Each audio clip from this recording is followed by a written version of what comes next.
రాజ్యాంగ పరిరక్షణ సమితి ఆధ్వర్యంలో డాక్టర్ బాబాసాహెబ్ అంబేద్కర్ను నిండు పార్లమెంటులో, అది కూడా రాజ్యసభలో పెద్దల సభలో, ఈ దేశానికి హోంమంత్రిగా ఉన్నటువంటి మోడీ క్యాబినెట్లో 2వ నంబర్ అనుకున్నటువంటి అమిత్ షా గారు ఈ దేశానికి రాజ్యాంగాన్ని ఇచ్చిన, ఈ దేశానికి ఫండమెంటల్ రైట్స్ ఇచ్చిన, ఈ దేశానికి మహిళలకు సమాన హక్కులు ఇచ్చిన, ఈ దేశ కార్మికులకు సమాన హక్కులు ఇచ్చిన, ఈ దేశానికి అన్ని రిజర్వ్ బ్యాంకు ఎలా ఉండాలో చెప్పిన, ఈ దేశానికి ఆర్థిక విధానాలు ఇచ్చినటువంటి మహనీయులు డాక్టర్ అంబేద్కర్ గారిని, ఆయన పేరు అంబేద్కర్ అనే పేరంటే ప్యాషన్ అయిపోయిందంట. ఇట్లా అంటాడు పార్లమెంట్లో, ప్యాషన్ హోగా మాన్యవర్, ప్యాషన్ హోగా అంబేద్కర్ అంబేద్కర్ అంబేద్కర్ అని 6 సార్లు అన్నాడు.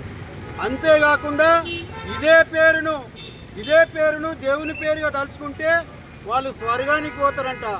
అవరే అవులే 32 డిగ్రీలు చేసిండు, మరి 4 PhDలు చేసిండు, ఎన్నో కష్టపడి ఈ దేశానికి ఏం అవసరమో సామాజికమైన డాక్టర్ అయినా, ఒట్టి డాక్టర్ MBBS డాక్టర్ కాదైనా సామాజిక డాక్టర్, ఈ సమాజానికి ఏం చికిత్స చేయాలనో, ఏ విధంగా ఏ పాలన జరగాలనో చేసినట్టు గొప్ప అంబేద్కర్, మహనీయుని అంబేద్కర్ గారిని ఓ సింగిల్ నేమ్ తోటి అవమానపరచడం ఈ దేశానికి ఆయన చేసిన పెద్ద తప్పు.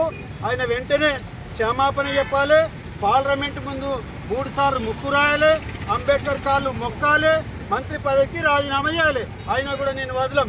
ఎందుకంటే నీవు ఏ స్కూల్కి వెళ్ళి చదివినవో ఆ స్కూల్లో ఉన్న లంకలో ఉన్న ఈ రాక్షసులు ఎట్లనో RSS BJPలు ఉన్న వాళ్ళన్నీ కూడా ఈ రాజ్యాంగ వ్యతిరేక శక్తులే.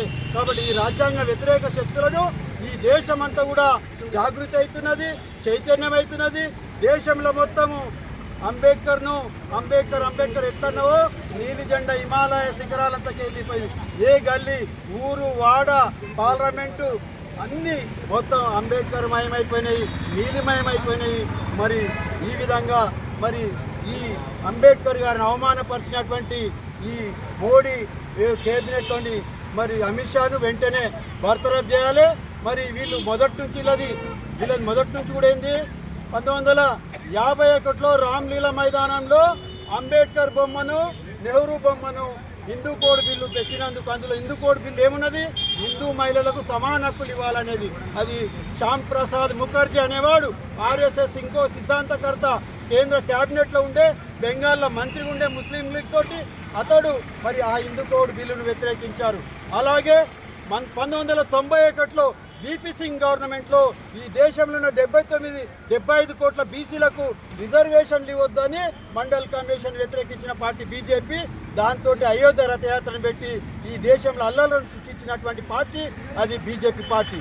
BJP ఏనాటికి కూడా ఈ దేశ ప్రజలకు, కార్మికులకు కానీ, కర్షకులకు కానీ, దళితులకు కానీ, బీసీలకు కానీ ఎవరు కూడా మేలు చేసే పార్టీ కాదు. ఆ పార్టీ ఈ దేశాన్ని విచ్ఛిన్నం చేయడానికి ఉన్న పార్టీ. కాబట్టి వెంటనే BJP మరి అమిత్ షాను బర్తరఫ్ చేయాలి. లేకపోతే రానున్న రోజుల్లో BJPని మొత్తం బొందపొట్టే వరకు ఈ దేశ ప్రజలందరూ కూడా జాగృతి అవుతారు. ఖబర్దార్ మోడీ, ఖబర్దార్ అమిత్ షా, ఖబర్దార్ RSS, ఖబర్దార్ BJP. జై భారత్, జై భీమ్, జై అంబేద్కర్. अमित शाह देश से माफ़ी नहीं चाहे, हालांकि बहुत बड़ी खता हो गई, उनसे गलती हो गई कि बाबा साहब अम्बेडकर जो इस देश के संविधान के निर्माता हैं और इस देश को आज अगर कोई चीज़ बचा के रखी है तो देश का कॉन्स्टिट्यूशन है जो बाबा साहब अम्बेडकर ने किया इस देश को, जिसकी वजह से यहाँ पर इतनी ज़ातें, इतनी कौमें, इतनी ज़बानें होने के बावजूद हमारा देश अखंड है, मिला हुआ है और इतिहास में यहाँ पर रहता है।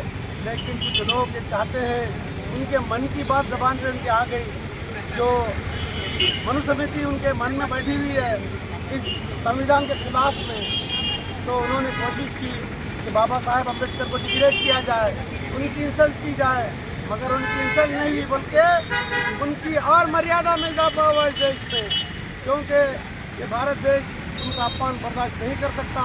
लिहाजा हम हुकूमत से गुजारिश करते हैं कि अगर तुम्हारी हुकूमत बचाना है तो अमित शाह को फौरी डिसमिस कर दे और फौरी देश से माफ़ी मांगे, माफ़ी मांग करके अपनी पाप को धोने की कोशिश करें। 6-7 दिन का अरसा हो गया, लेकिन अभी तक उन्होंने माफ़ी नहीं चाहिए। और देश में एग्रेसिवनेस बढ़ते जा रहा, लोगों में चर्चा हो रहा कि बाबा साहब अम्बेडकर उनकी शान में ऐसी गुस्ताखी, इतनी बड़ी तौहीन, इतनी बड़ी इंसल्ट, ये सरासर भारतवासियों को बर्दाश्त नहीं है। लिहाजा फौरी डिसमिस करें, वो रिज़ाइन करें, क्या कर देंगे बहरहाल उन्होंने हुकूमत के पोस्ट से फौरी हट जाएं, इसी में भलाई है, देश शांत होगा, वरना देश में ये आग और बढ़ते जाएगी। लिहाजा बाबा साहब अम्बेडकर की ये धरती है, यहाँ पर सब मिलजुल कर रहते हैं। लिहाजा ये आइंदा ऐसी कोई हरकत ना करने पाए, इसलिए इसकी बड़ी से बड़ी सजा भी मुकर्रर की जाए। जय हिंद। రచయిత భారత రాజ్యాంగాన్ని కాన్స్టిట్యూషన్ రాసినటువంటి డాక్టర్ బాబాసాహెబ్ అంబేద్కర్ గారిని అవమానించిన సందర్భంగా మనం ఈరోజు సంగారెడ్డి నియోజకవర్గం సంగారెడ్డి జిల్లాలోని కలెక్టరేట్ వద్ద నిరసన కార్యక్రమాన్ని పూనుకోవడం జరిగింది. మరి ఇక్కడికి చేసినటువంటి నా సోదరిమణులకు, బీసీ, ఎస్సీ, ఎస్టీ, మైనార్టీ బిడ్డలందరికీ, అదేవిధంగా ఎలక్ట్రానిక్ అండ్ ప్రింట్ మీడియా సోదరులకు నా యొక్క తెలంగాణ ముదిరాజ్ వందనాలు తెలియజేస్తూ, నా పేరు మందుల వరలక్ష్మి, నేను రాష్ట్ర ముదిరాజ్ మహిళా అధ్యక్షురాలిని. మలిదశ ఉద్యమంలో మొట్టమొదటి మహిళా నాయకురాలిని ఉద్యమంలో కూడా. మరి ముఖ్యంగా ఇవాళ మరి మనకు అసలు మన దేశం అంటే భారతదేశం, అంటే ఒక భారతదేశ స్త్రీగా నా బాధను ఇవాళ నేను చెప్పబోతా ఉన్నాను. మరి ఎంత గౌరవించబడినటువంటి మన భారతదేశానికి మరి భారత రాజ్యాంగాన్ని రచించినటువంటి రాజ్యాంగేతరుడైనటువంటి మన రాజ్యాంగ కర్త, నిర్మాత అయినటువంటి బాబాసాహెబ్ అంబేద్కర్ గారి గురించి మాట్లాడే అర్హత ఉంటే ఏ విధంగా మాట్లాడాలి, ఏం మాట్లాడాలి? ఒక మంచి పని చేసిన వాళ్ళని, ఒక టీచర్ మంచోడైతే, ఒక హెడ్ మాస్టర్ మంచోడైతే, ఒక నాయకుడు మంచోడైతే, ఒక డాక్టర్ మంచోడైతే, ఒక స్టూడెంట్ మంచోడైతే కూడా ఆ పేరు తీసుకుంటాం. ప్రతి ఇంట్లో ఆ పేరు తీసుకుంటారా, స్కూల్లో పేరు తీసుకుంటారా, క్లాస్లో ఆ పేరు తీసుకుంటారు. ఫలానా వాళ్ళలాగా ఉంటే బాగుండు, ఫలానా వాళ్ళలాగా చేయాలి, ఇట్లా కావాలి, అట్లా కావాలి తీసుకుంటారు కదా. అటువంటిది రాజ్యాంగాన్ని రచించినటువంటి అంత పెద్ద వ్యక్తి గురించి అసలు మనం ఉచ్చరించడానికి కూడా అర్హులమా అనర్హులమా అని ఆలోచించుకోవాల్సిన వాళ్ళమంతా ఆయనను విమర్శిస్తే, ఇవాళ విమర్శించింది మన రాజ్యాంగ నిర్మాతను కాదు, గుర్తుపెట్టుకోండి. ఇవాళ విమర్శించింది భారతదేశం అంటే మన కన్నతల్లి. మన కన్నతల్లి 9 నెలలే మోస్తుంది, కానీ మన భారతదేశం మన కట్టే కాలే వరకు, కడ చివరి వరకు, మనల్ని సమాధి చేసే వరకు, మనల్ని కాల్చే వరకు మనల్ని మోస్తుంది. అటువంటి భారతదేశానికి నిర్మాత అయినటువంటి అంబేద్కర్ని అవమానించడం అంటే మన భారత తల్లిని, మన భారతదేశాన్ని, భారత స్త్రీలను అందరిని టోటల్గా భారతదేశాన్ని అవమానించినట్టు. ఇది కేంద్ర మంత్రి అయినటువంటి అమిత్ షాకి ఇది మంచిది కాదు.